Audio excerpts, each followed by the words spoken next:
We're talking about the universe right now and what we're seeing. And gosh, just taking a moment to acknowledge what a hard year it's been. And, you know, when I saw Jana's post about having a difficult time being kind, that same morning, I left my house to drive for the first time in what felt like 7 years. And I've become a terrible driver, right? Where I'm like all over the road.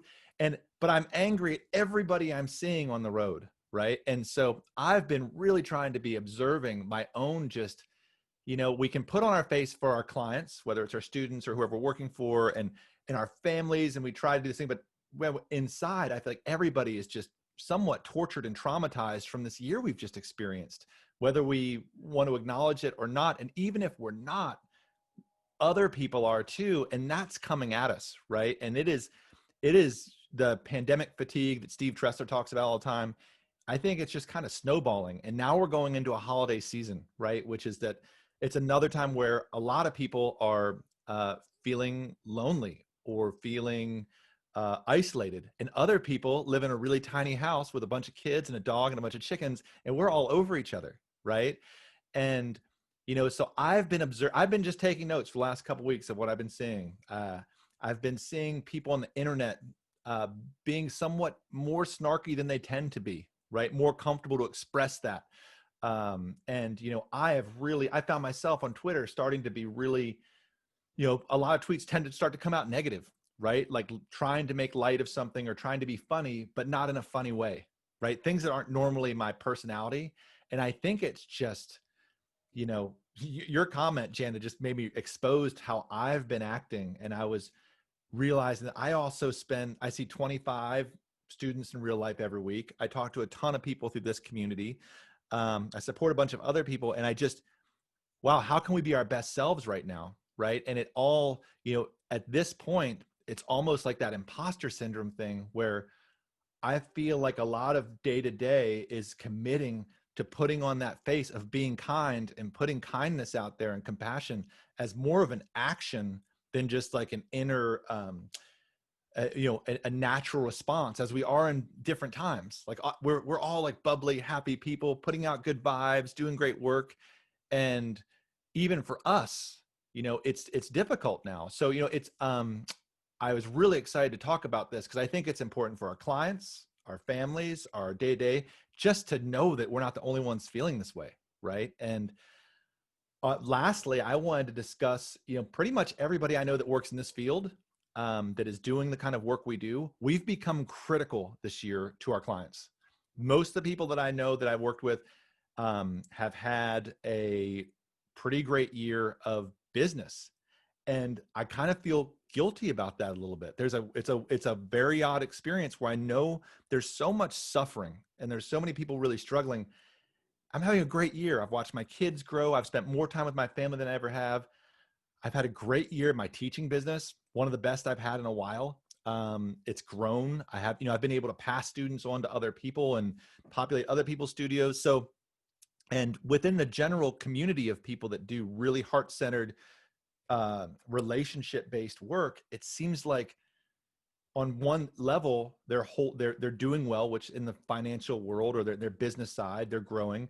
And in the other world, they're also holding up their clients. Like, I don't know. I mean, I think we should discuss this today too, but when I'm in a guitar lesson, which is what I do, I am like, bam, how are you doing? Oh my gosh, you didn't practice? I get it. That's okay. Let's talk about this. Okay, I will go all the way down to the Taylor Swift folklore sessions and talk about her songwriting styles if I have to, even though she uses 4 chords. Like whatever it takes right now to get a smile on your face and to do that, that's been my pivot, right? And some people are like, I need something to just dig into. I want to work on the most difficult thing I can so I can practice 5 hours a day. And I just feel like we've had to be so on our toes. And I'm just assuming maybe you all feel this way too. And I wanted to, maybe open it up, and maybe Jana, you could grab the torch because you inspired this conversation, right? And we can maybe hear if anybody wants to share something they're experiencing, take a moment and do so.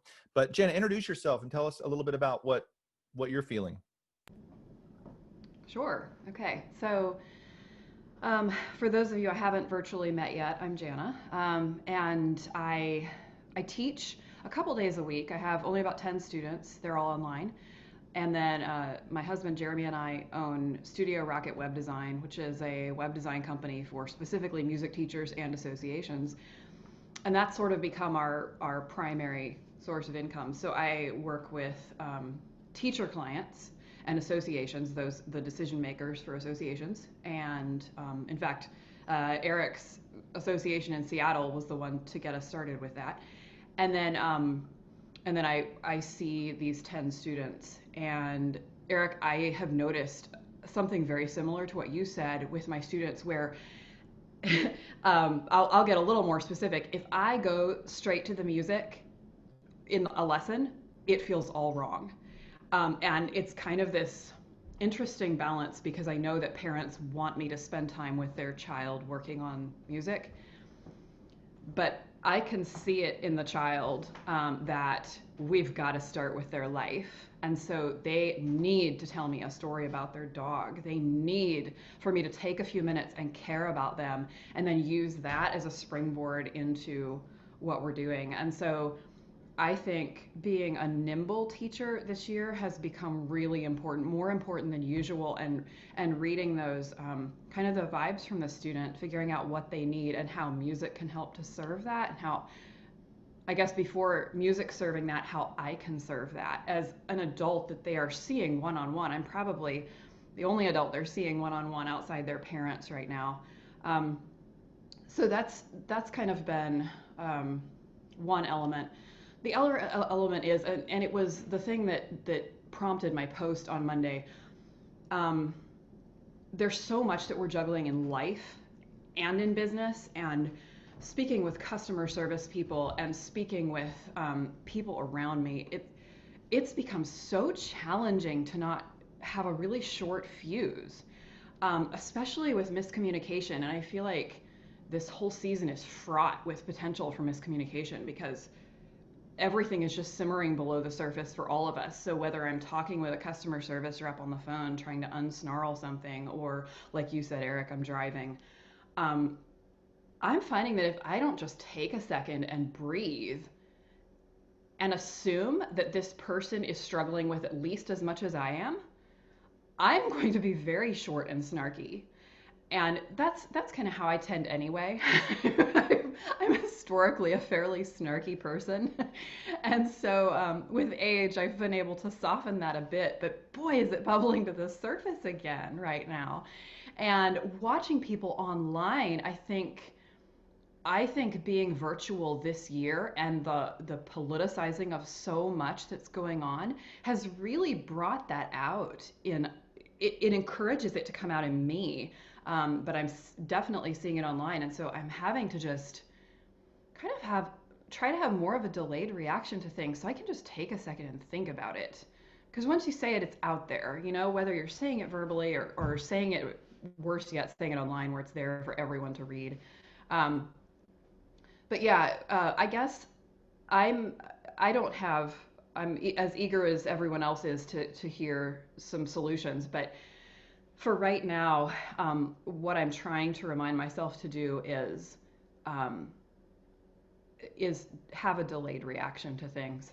Well, you know what, Jana, I'm so glad. And I was, what you said, I mean, like, who here can relate to what Jana's feeling? Like, I mean, all of us, right? Like, everything from being nimble in our communication to um, feeling snippy quickly, saying things we wouldn't normally say. So what I'm hearing you say is you need to work on your patience, right? Your whole, and like, you can really, because I've been thinking about this all week, and I always think about this and how I'm so interested in interpersonal communication. Like, that's my thing that I really, you know, love to study. And patience is such a skill, right? We think of it as like something we're born with. It is a practice, right? I My greatest challenge right now is my 9-year-old son. I call him my master. Like, he's my Buddhist Zen master because he pisses me off in a way that no one I've ever met in my life has made me mad. The things he says to me, he's doing the 9 thing, and I am just I'm trying to use it as a way to cultivate the skill of patience, because I can do it everywhere else, but that's the thing that's currently breaking me. So what I've been doing, and I think we'll take this conversation and we'll break it down, but one thing that has been really helpful for me is to actively focus on being aware of when I feel anger, when I feel resentment, when I feel small, and just because we have to be aware of our emotions, especially in our work we do, right? And where most of us are probably better with our clients than we are in either like on the internet or with family, right? Because we're so close, we trust them, we're safe. Like that's why my son tests me. He's great everywhere else. He tests me because he knows I'm not going to eat him, right? Although I want to sometimes. Yeah, it's a trip. But the idea of practicing patience mindfully, and like what you said is, okay, so the thing is, when you feel that emotion, you make a commitment not to do anything in that state, right? Which is so hard, but it's like, it's a habit and we can learn it, which is you feel that emotion and then you just walk away from it. You don't do anything. I'm basically quoting the child rearing books that I'm reading every night between Well, business books. can I jump on that? Please, Melissa. Melissa, say hi and introduce yourself. Hey, so I'm a piano teacher. This is my studio in the Atlanta area.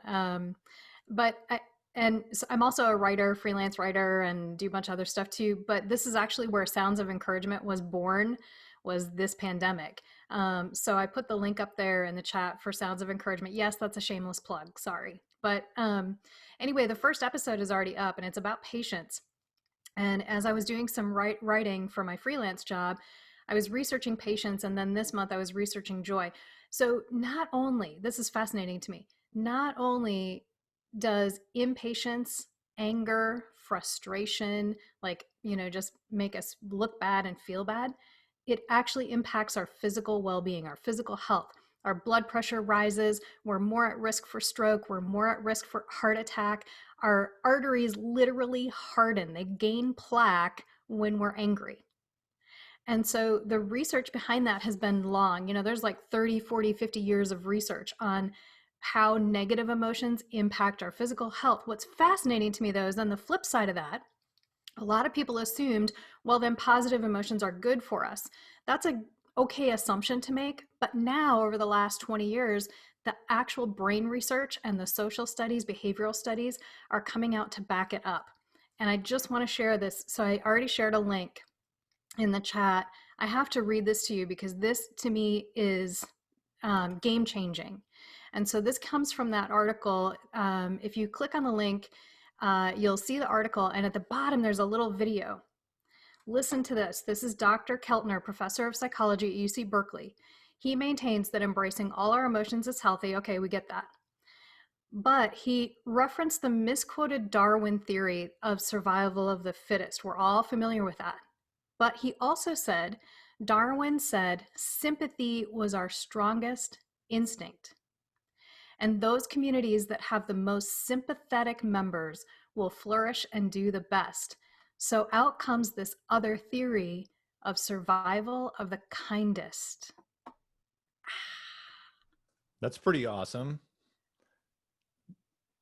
So not only by practicing patience, by practicing joy, by putting those positive things out there in the world, does it impact our health positively, but we're actually creating a better community. We're helping our communities thrive and survive. I thought that was fabulous. You know what? That is really awesome. And you shared that link, right? I did, yeah. I believe it. Which and that is kind of a segue. We kind of kicked off this conversation and we're like, oh yeah, patience is the skill, right? But the intention and the action is, I lump kindness and compassion into the same thing, which is what you mean by sympathy, being sympathetic, understanding someone else's, being empathetic, sympathetic, understanding someone else's lot. But compassion is a practice, right? Compassion is the practice of practicing kindness. And, I'm just going to say this once because I think it's important, especially to the people that are here, is that we all frequent a lot of groups, right? And I feel a lot of emotion when I read the other professional piano groups we're in, when someone expresses a challenge they're having or something and just the attitude that comes around it of how they would deal with a canceled student, how they demand respect, how they will, and I feel so much, I feel their anger and their unhappiness in how they say how successful they are. And it really resonates with me, and I don't know how to respond to it, right? And I try to put something out, because my philosophy is of business, whether it's my studio or whatever I'm doing, is it's an opportunity to build this community and care for other people. It's what you're saying, right? And if that's your fundamental, and especially the fact that we're living through a pandemic, right? And that everything is so crazy. I used to be a total stickler about, people not showing up for lessons. I'd just bill them. I've reached out a couple times this week and be like, yeah, you totally blew it. Let me try to reschedule you. I don't have much time, and I'm not going to bill you if you can, because I've missed so many things as a parent. And if that energy of doing something kind means I don't make $100 for a lesson I taught, or whatever, if that moves forward into them feeling better about their day, that resonates. And this is what I think you're saying, that spreads so much more than being self-righteous. And these are the terms that I keep coming back to we work in this beautiful profession that is so cool and so helpful. And that's our whole mission. And there's a big population of us that are really caught up on demanding self-respect, of feeling small, of feeling like they're not being cared for the way they should or revered the way they should. And the energy that comes out of that isn't positive for anybody, right? And I don't know if this is true, Melissa, but maybe you could speak to it, is I think that the bottom line of a company will be better, whether you're a music teacher or a trainer or whatever it is you do, by being super cool. And if not, at least you get to live with yourself the rest of your life by being super cool. Yeah. And, a couple of years ago, my tuner was here and he said, hey, by the way, next time I tune, your rates are going to go up. And I was like, great, that's awesome. And he looked at me like, what are you on? And I said, no, I'm serious, because when you do better, I do better. Like when you're doing well in your industry, I'm doing well in my industry. We're all connected. And so when someone else is doing a great job, and if you're able to raise your rates, yay, because it means it uplifts all of us. When the teacher down the street from me is doing really well, that's good news. That's not competition. We're all doing better. And that's what we want to encourage and we want to support, is exactly this kind of stuff that you're doing, Eric, and the sounds of encouragement that I'm starting. It's let's be uplifting, let's be supportive, because it only makes the community better. And, people who just want to respond with like, I'm going to stick hard to my deadlines. I'm going to stick hard to my policies. And, there's no forgiveness, there's no grace. Let them be, because there really is no response to that other than to say, hey, I'm glad you're so successful. If it's working for you, rock on. If it's not, it's not how I do it, but you can't really judge other people for what they're doing in their business. We know that. And so, yeah, I think it's just about like saying, hey, if you're doing great, and if you're raising your rates, or if you're out there doing whatever, good on you. Keep it up. How can we be supportive? How can we, share with each other? And that's the part I think that we're missing this year for those of us who are in the teaching and music industry. We're giving all this. You talked about that at the beginning. We're filling our students. We're doing all this stuff to show grace. We're providing all this great stuff to our students and to the communities. We need a place to fill up as well. And that's what I think where some of the angst is coming in, but I think that's where you're going to start to see more and more things like what I'm doing and what others are doing are going to start to fill that need. I sure hope so. I think thank you. Those are such awesome points, Melissa. Thank you so much for sharing them. Mike, it looks like you wanted to say something, and just Angie, just so you know, I'm going to call on you in a second, because I want to hear from somebody that's running a school and I want to hear your perspective if you could. So I'm almost putting you on the spot, but Michael, did you want to say something really quick, man? I did. I just wanted to thank you for doing this today, and I thought that this topic was just so timely, and also I haven't really seen anybody else really put it to light and like want to discuss it. And so yeah, thank you. Honestly, such an important topic. And Melissa, thank you as well for sharing your research. Sharing what what the research says. And yes, I'm actually a big fan of this guy called Sadhguru. Don't know if anybody has heard of him. Sure. Sadh, yeah, Guru, and he talks all about like how anger and all those negative emotions, how they change the chemicals, etc., inside us. Oh, I just wanted to say another like thanks to you, Eric, because I think it's so easy to get in the mindset of like, obviously, society. I don't know about you guys growing up, but obviously, most parents are not going to tell you, yeah, you should study music, and yeah, you should do all this because you're gonna easily be successful with all of this, you know. So I think it's very easy to get in the mindset that being a music teacher, coach, or musician is hard, and that you have to grind your way up there, and that as you get more successful, you need to demand respect, you need to demand, you need to show people, I've accomplished in this hard industry, I've made it. But that doesn't just, nobody wants to hear that. Nobody wants to be part of that. And anyway, so yeah, so I really resonated with what you said. I think I can encapsulate what you said, Mike. If I'm hearing you well, is that sometimes people's actions for who they are, like what they're doing, says so much about who they are more than what they say, right? And it's like that energy that they put out of being like feeling small comes out as being overly bold or feeling really arrogant or self-righteous. These are things that really turn me off. But when I encounter them, I'm really trying to be mindful of those too. I'm blessed with some really difficult family members across my family, just like all of us are. And I love observing those relationships and seeing at the base of it, the people that act that way are just really struggling. And that's like bringing this back into this idea of compassion. If we can meditate and focus on patience and compassion and kindness every day, and the people that are the most difficult to deal with, right, are the people that like could use the love the most, right? And I mean, that's really what it is. It's loving kindness to people. And I think it makes total sense to discuss this in a business group, right? Because especially the kind of business that we do, and it's such a foreign concept, but it's like the heart of the business, right? Which is to massively care about people's well-being. And it is a very selfish act, because I've known of all the people I've met, my grandmother was probably my granny was the happiest person I've ever met. And she was very simple, lived in a very, rustic house on the side of a rural road with my granddad forever.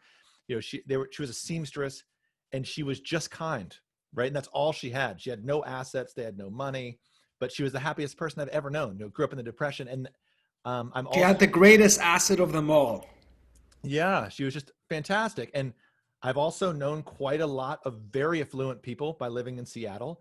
And you realize that the things that often bring people to intense wealth are things that don't bring them any happiness, right? And trying to find compassion for people that you envy, right, is difficult, right? Because you're like, wow, it'd be really cool that you guys are taking your private jet to Mexico to just kind of hang out until the COVID thing goes away. But they're no happier, and they deserve our compassion and our kindness just as much. So it's I think what you're saying is really cool. And I know Karen wants to say something. I just want to quickly say that as an immigrant myself, I'm from Cyprus. For an immigrant, it's even more intense that like, I love being here. I'm so grateful I'm here. I'm like on the first way, for the first time in 7 years, on my way to becoming a U.S. resident, which I'm extremely grateful for.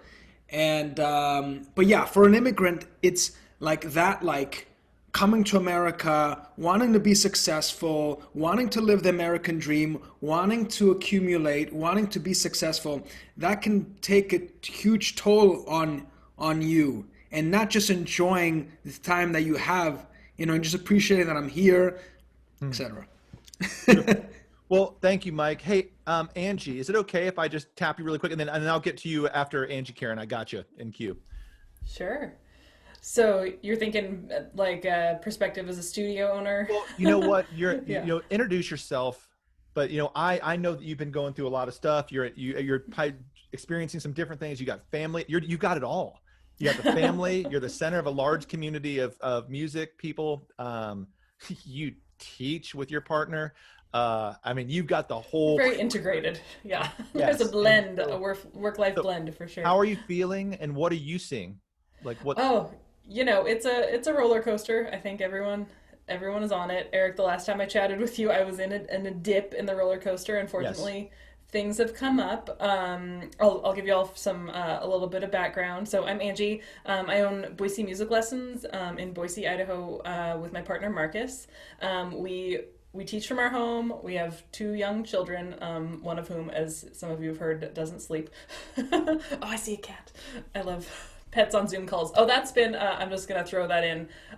It's been a saving grace when it comes to kindness and connection in our community right now. When we do our group classes, if someone shows their pet on video, they get bonus points, and then everyone loses their minds.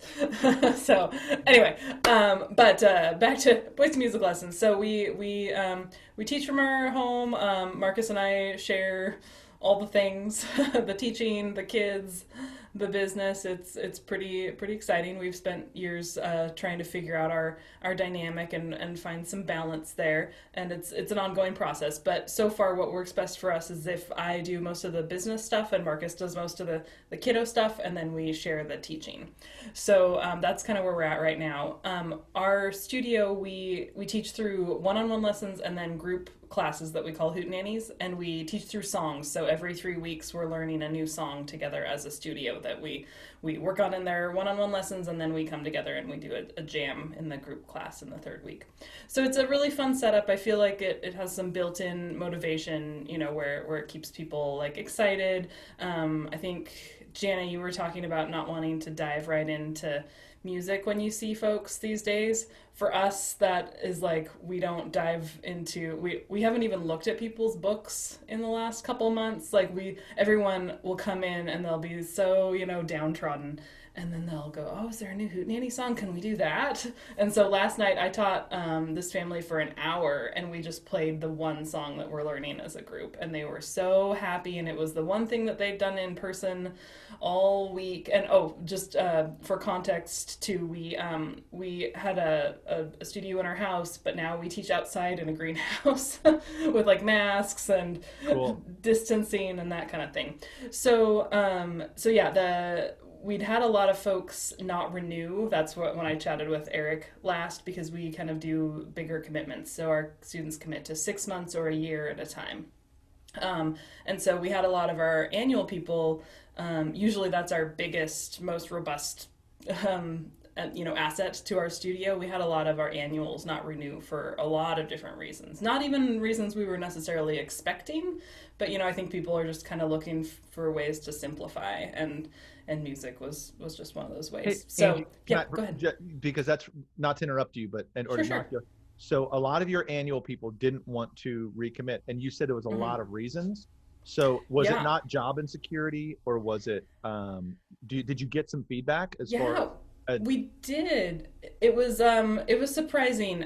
Some of it was increased childcare costs, either from adult students or kids that were taking lessons. Some of it was people bought a home because the mortgage rates were so great, and now they had like all these increased home costs. Sure. Oh, interesting. Yeah, so it was kind of like, wait, Not what you were expecting? not at all what I was expecting. Never we is. had 2 families have a parent laid off. These were both, we teach a lot of adults, but these were families with kids. We had 2 families get laid off, and both of those families renewed. And I was like most nervous about them. So I've learned a lot about assumptions and Okay, Angie, let me things like that. stop you again Yeah. before you go on, because Sure. this is like really fits into the fold of this conversation. Is that when you told me, I was listening to what you said, and I was like, oh yeah, you're in Idaho. People are definitely probably feeling the effects of the economy. They're perhaps losing their jobs. They're nervous to commit to something for a long term. And then you're like, no, they're buying houses because mortgage rates are good. Right. The people that were unemployed, they went ahead and re-upped because they have more time to practice, which is, I've seen this too. The people that I teach are like, are not as employed as they were before. They're more committed to their music or their appointments than they were before. And the thing that we can fold into our conversation is like, we never know. We never know Yeah. what's going on with people. We can't assume what's going on with people. Our mind is like a CD player in that we want to sample this piece of the world, and we want to be like, assume I can look at you and tell how you're doing and fill in these pieces. But we're often going to be wrong because life is so intensely complicated for everybody, Yeah, right? we had That's a great observation. Yeah, we had one. I'll tell you just one more anecdote about someone that surprised me. We had one student who moved here this year, and so she signed up knowing that she was moving here and that she wouldn't have a regular house or anything, and that her family was moving here and things were in flux. So she signs up. We have some great online lessons because we offer online as well. And then she said that they were buying a house, and she was going to take the next couple weeks off to move, and that's totally fine with us because we let our students customize their schedules online, so they book wherever they want, take some time off, whatever, come and go. Like you're living your life, and music is a fun extra is kind of how we see it. So so she's gone for a few weeks. I don't think anything of it, and then she messages that things are just too much right now. She wants to delay the rest of her membership until January. Like, can she come back and finish her membership then? And we miss out on a spot if that happens, and that's kind of our one big stickler thing. Like, we don't care if people cancel lessons. We have all kinds of options for them. We've covered all our bases, but we can't take you out half of a semester and put someone in your place and then have you take up another semester later on because we have tight margins. We're a small family business. So I said I wish that I could, because I hear you're supposed to say you wish when you're telling someone no. I wish that I could do these things. Here's what I can do for you. And I offered her 3 different options. And she wrote back I'm so upset and frustrated, and she did a tantrum like my kiddo does. And You got tantrum for that? I got tantrumed. And I of course took it personally, but just for a minute because I'm getting better about that. And because it was so out of character. She's always been so kind. She really fit with our model, which is really normally when we have tantrums, they're rare, but it's usually when it's like a bad fit and it's just people kind of rebelling against our structure, even though our structure is loose. So I got hardcore tantrumed, and then to Marcus, because she then angrily signed up for a bunch of lessons throughout the rest of the year, and then she said something like, "But I'm not gonna like it. Like, now it's not fun anymore." Rage scheduling. Oh rage scheduling. I know it's a new thing. Well, pandemic. So I'm so sorry that happened. That's so I know. Well, there's a twist. So Marcus is the most easygoing person. He possibly rivals you, Eric. I don't know. And he just is unaffected by everything, where I am deeply affected by all things. And so I was like, Marcus, she's your problem now. You've got to teach her because I can't talk to her. So they had their first lesson. She starts crying. Her dad died. Like, all these things that happened. I was like, oh my gosh, if I would have known all this stuff, because she just was like, things are too busy with the move. And I was like, well, you signed up knowing you were moving. I didn't say that, but it was just like all these things where it all went wrong, and we didn't know the story, and then she got COVID and all the things. So it was very humbling. And I don't regret. Yeah. Sorry. Go ahead. No, that's a beautiful, I'm so glad you shared that. And I bet everyone here could share a story, something like that they've experienced. I see Ashley shaking her head. Yes. It's like, that is the core of what we're talking about today. Because when you said that, I was just thinking of myself being like, oh my gosh, that's definitely what was happening in this situation. Or, right. and the less, the less connection we have to the person we're dealing with, like, it's just fine driving down the road and having someone driving the other way. And maybe you're driving over the lines a little bit because you haven't driven in a couple months, just saying. Negative, or slamming on the brakes and getting so angry and directing that. And wow, that's a great story. And I'm glad I'm glad. And then that's also the power of what you guys can do as a community is be that person that's there, like, what's going on? And the lesson is the safe spot for her to express that. And then that's more creative and expressive than any song you're going to play that day. That's true. We're, an outlet. Yeah, that's that huge power of the work we do. So keeping that Right. in mind is I'm going to carry that story with me. That is awesome. So I Um, did kind of have just a takeaway from that. I know yeah. that it in itself is a takeaway, but me personally, like I said, I'm very deeply affected by things. But I was able to kind of just respond and move on, and I was kind of proud of myself for that. And when you were talking about like, you know, how we have these faces for our students and we have these faces for our families, what I was realizing that's keeping what's keeping me kind of sane throughout this whole year is separating separating the business for me from like the teaching. Like I want to connect with our students, and I want to be compassionate with them, and I want to be sympathetic and empathetic, all the things, all the adjectives. But I also need security and safety in my life for my family and all those things. And I feel like the more I compartmentalize when I deal with the business and our students, the easier it is for me to have good relationships with them, because I kind of think of the business as like my boss. Like, well, my boss won't let this fly. You know what I mean? Whoa. If someone's gonna like bag out and take, you know, want a refund or whatever, it's like my boss won't let that fly because she can't run a business like that. You know, Whoa. so if I set my business boundaries right from the get go when people sign up, and not in a you have to respect me because I'm this lauded teacher, because I'm not. But people have a good time. You know, we have good testimonials. Like they're signing up knowing kind of what experience they're going to have because they see other people doing it. So we're telling our story. It's not me demanding respect.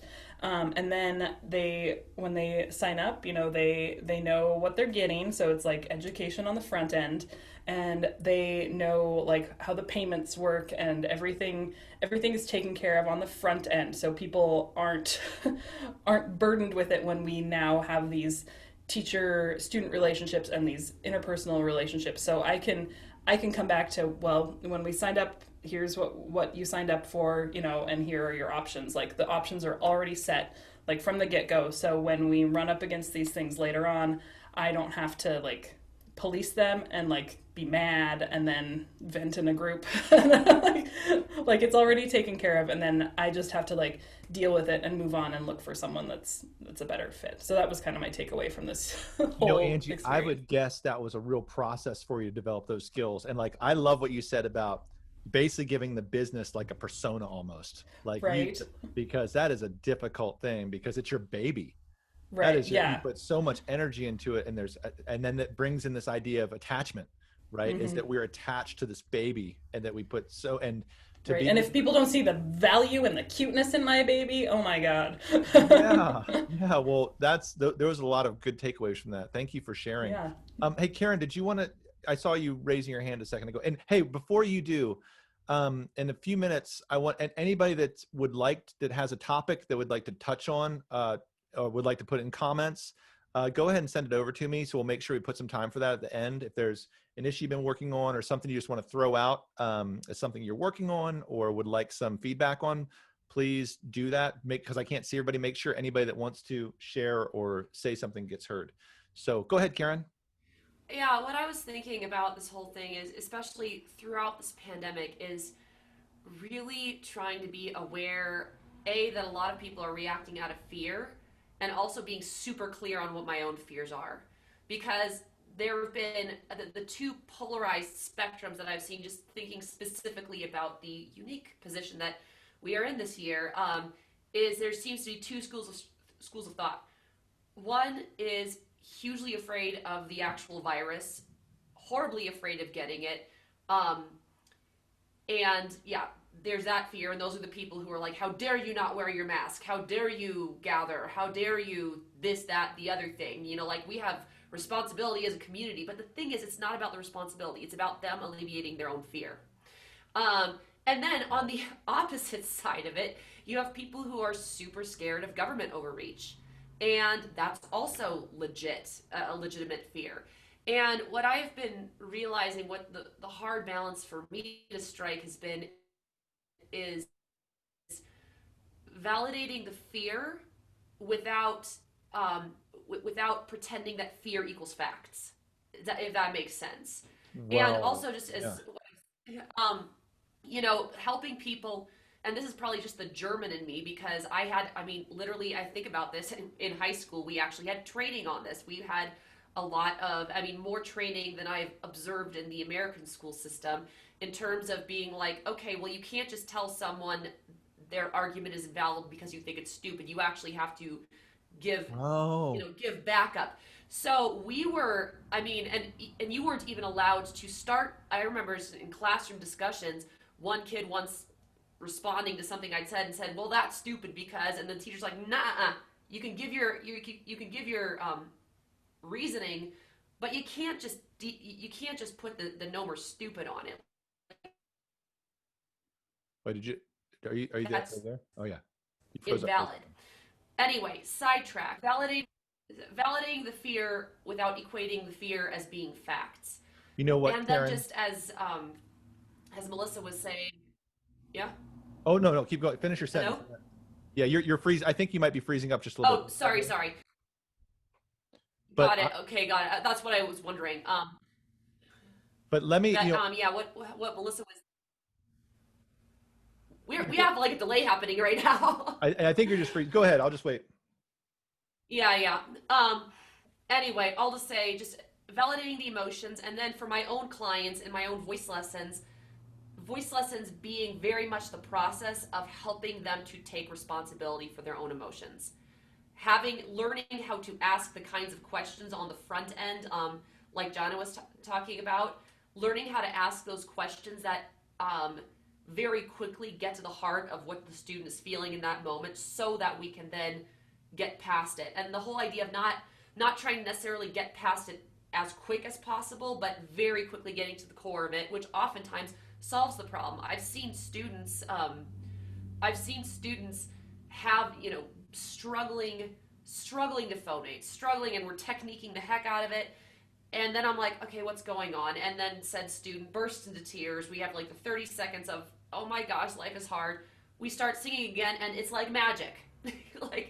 Anyway, all to say, yeah, that's kind of the point I was making. Just recognizing people's fears, and also realizing where our own fear pain points are consistently. I want to repackage a little bit what you said. And first of all, I'm really glad you said it, because like I avoid the entire political side of this pandemic in my public conversation as much as I can, because it's so sticky. And I don't want to talk about it. I have my opinions. Everybody has their opinions and whatever. But the thing we can practice is being compassionate, not dependent on who you're talking to. I have a very wide spectrum of my family that I'm really working hard to still love people in my family, depending on, considering how they see the world. And that is a practice, just like the patients. We can have our own opinions, but we don't want to talk about it, but it's definitely there, and it rides for. And when you said that thing about you can't start a conversation with stupid, we all know that wherever we sit, that's the first thing we think when we think about someone that disagrees with us, is we're like, oh my God, they're so stupid. How can that be? And it is that maybe that's a human nature thing that pops up in our mind. But as you said that, I was like, guilty. Like, even when I don't say it, think it. And I appreciate it. And that practice of being like, yeah, there is that spectrum, and no, it's not stupid. And, people have their decision. And that's another area we can really practice. Right. And if you look at any of the great thought leaders on this, by the nonviolent thought leaders and compassionate leaders that have brought change into the world, it's always about practicing kindness and compassion to people that think differently than you do, even if they're going to hurt you. Right. And that's a hugely challenging thing. But the people that can pull that off are happy, right? Because they're more open. I mean, I can't even have this conversation because it's so difficult to put the words out succinctly, because it's really sensitive. So I appreciate you bringing that up, Karen. Tyler, I wanted to give you've never been here before. I wanted to make sure you have a moment to kind of tell us a little about yourself. I know you're grinding out, getting your new studio up, and I see you do such cool work and send such a good vibe out there. So I wanted to just introduce you and let you say hi if you had something you wanted to share. Thanks, man. So yeah, I just wanted to talk about this just because I'm kind of new in the realm of owning your own business, doing your own lessons, kind of just being your own person in this side of the industry. because when I was on the touring side of the industry, you were your own representative. You kind of proved yourself. And me being younger, I go on tour with guys that are 50, 60s, even 70 years old who were on tour in the 80s and 70s and with Zeppelin and, all these great acts and stuff like that. And they would just treat me like garbage for weeks. That was kind of like the haze. Like, Sure. I'll treat you like garbage for weeks because we got to see you're a young guy. You don't really know what it's like on the road. You don't know about the party and the hotels and blah, blah, blah. And for a while, I took that like really seriously. And then I started to prove myself. I started noticing I was like the youngest guy on the road. Every single tour I did, I was the youngest guy on the road. And I started getting ego about it for a little bit. Oh. And then I stopped myself and I realized, no, what I have to do is I have to turn around to my community, people that are my age, and lift them up, bring them on the road with me, show them how to get on the road. And then it was really cool because in the audio field, I became the guy at the top of my field at that age. And I started bringing people along with me. And it was a great feeling. And then when the pandemic hit and I dropped kind of out of the audio world, a lot of people were like, why would you do that? There's a lot of money to be made in touring. There's a lot of cool experiences. And jumping into teaching lessons, I mean, the money at first, as you know, when you start out, you start your business, the money's not there, the clientele's not there, nothing's there. But I kind of found myself having a little bit of an opposite problem to everybody here today.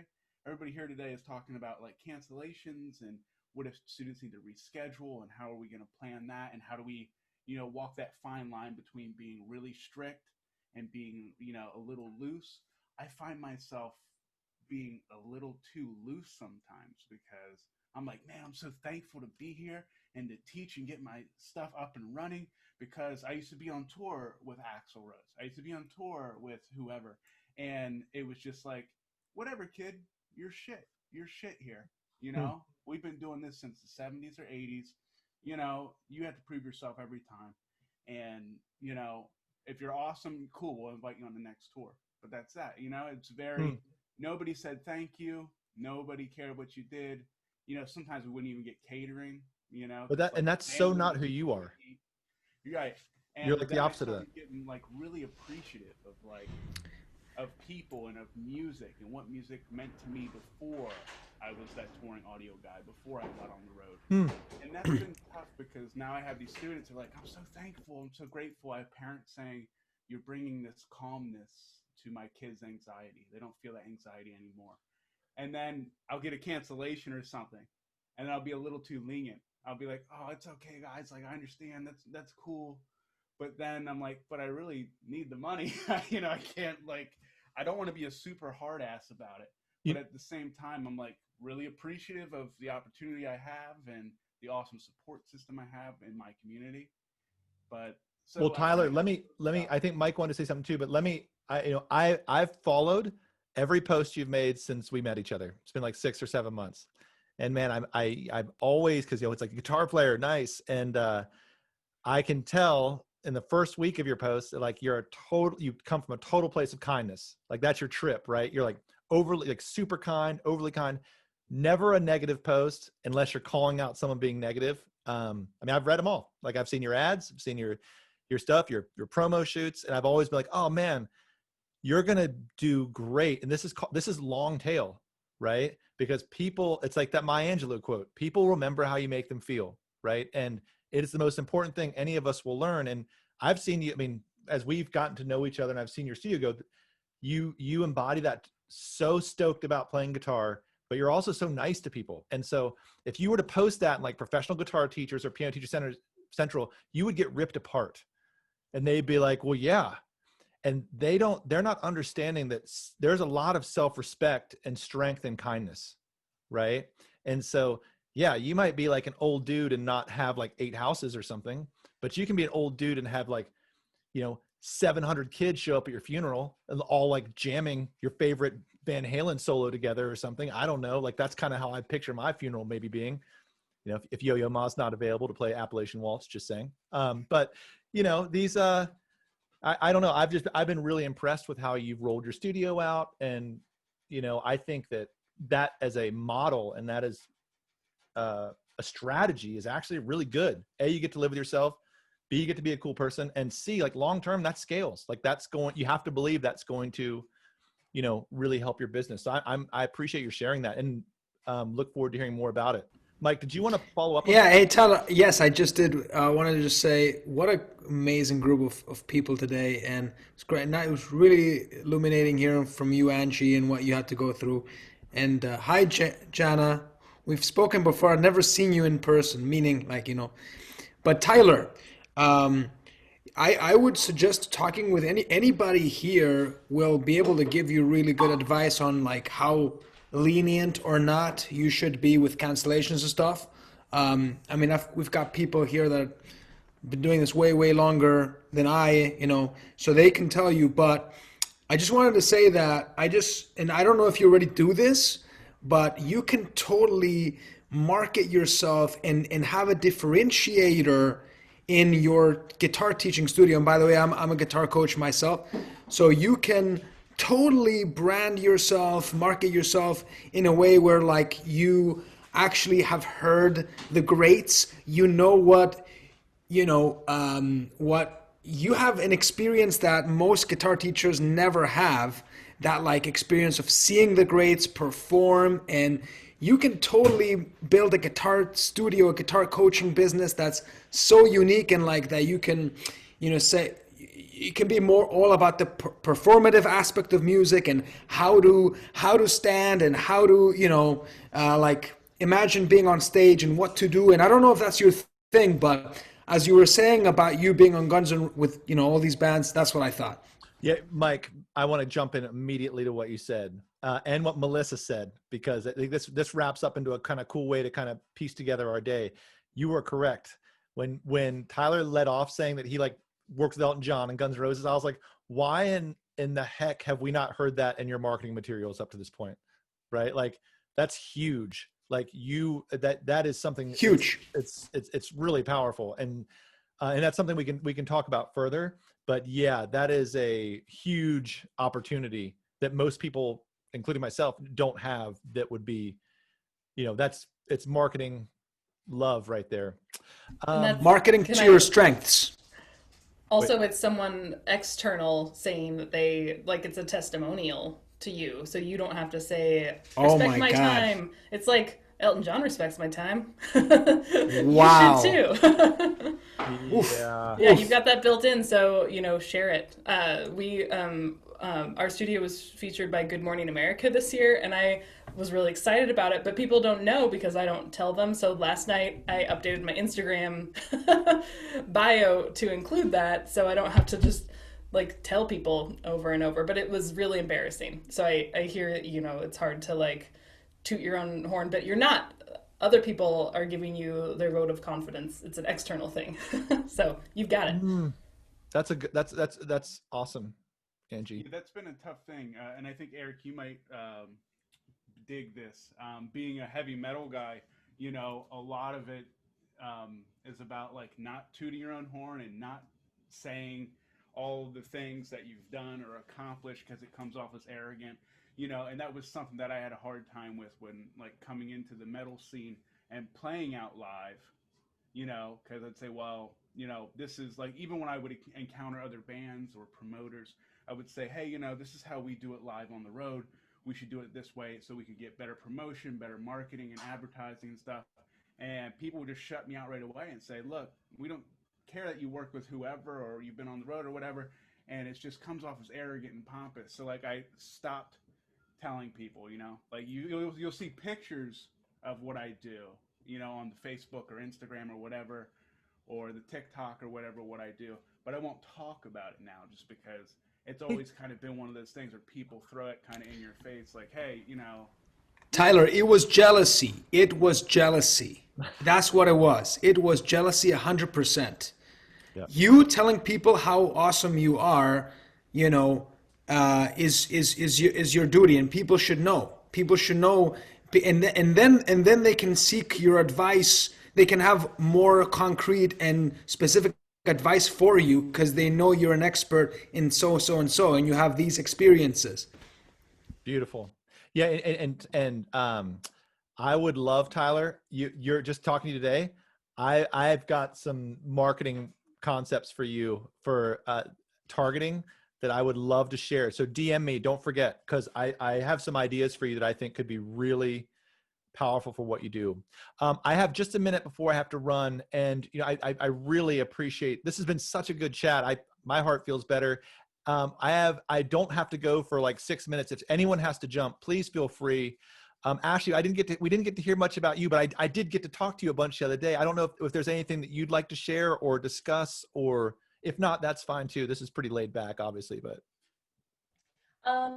Sure. I mean, I think everybody has said some really powerful things that are very helpful and, perspective reaffirming, which is really wonderful. And as people were talking about impatience, I think the thing that I am trying to remember in my studio is, I'm also in this parenting class on Zoom at the moment. And so, identifying your own triggers and how that plays into what you're doing with your students. But when I am having the hardest time giving compassion or being patient with my students, it's usually because I am not doing that for myself. And not giving compassion to myself. So when I'm feeling impatient that technology is not working and I'm feeling frustrated that someone is freezing all of the time, it's usually because I've just come off of a lesson where I was having those issues myself. And so just keeping that in mind, that when I am feeling myself start to be a little bit impatient or a little bit on edge or just, generally uncomfortable in my lessons, it's usually actually probably just because of something that's going on with me. And remembering to check in with that and then keep that in mind for my students as well. If they're unfocused and they're impatient or they are having a hard time in their lesson, everybody's already said such wonderful things, but basically that same idea of, I also struggle, they are struggling, and always trying to bring it back to that. Ashley, number one on my list of things, we made it 60 minutes without discussing it until you brought it up, was delving into self-compassion and self-kindness. It's on top of my list. I'm like, man, that's the one thing I really want to go over. Totally forgot it because the conversation got so, and just in time you came in and mentioned that kind of at the end of the day. That could be an entire other session, which is how to practice patience with ourselves. I maintain a pretty high level of positivity, and every so often, every month, I crash for like a day in what I call crippling depression, where I just basically don't move, and I'm just like, okay, that's over now. It's just life, and being aware of that and being patient with ourselves is so hard because we hold ourselves to a different standard, right? And that by nature, because especially a lot of us are artists, we're creatives, we have visions for our lives and our experience, and it's really hard to treat yourself as well as you treat people around you. That was what I wanted to share today too, is it's just like, it's really a challenge to treat yourself half as nicely as you treat other people, right? So I think that's a great comment. I'm really stoked you shared it. Very awesome. Well, this was a great chat. And again, if it's okay, I'll post this video so other people can watch it too. But in that, if you have other concepts after we get off and you're thinking about this, and you want to share them, please throw that into the comments, into the group, so other people can kind of get a little bit of it. If at the end of all this, if just this core of people goes out in the world and shines a little light out there, and then maybe that gets projected a little bit further, it might be kind of a good, I think of it like, have you ever heard the thing with brake lights on the highway? Like when one person hits their brakes on a highway, it goes miles back, right? And I like to think of that kind of backwards, like trying to do something super cool and being super positive is like brake lights going forward, where maybe it'll kind of help some other people out as well. So thank you guys so much for being here. I really appreciate you all for making the time, and let's do it again soon. We'll follow up. Take care. Thanks. See you, everybody. Thank you. Bye. Bye. Bye. Thanks, Mike. Good to see you.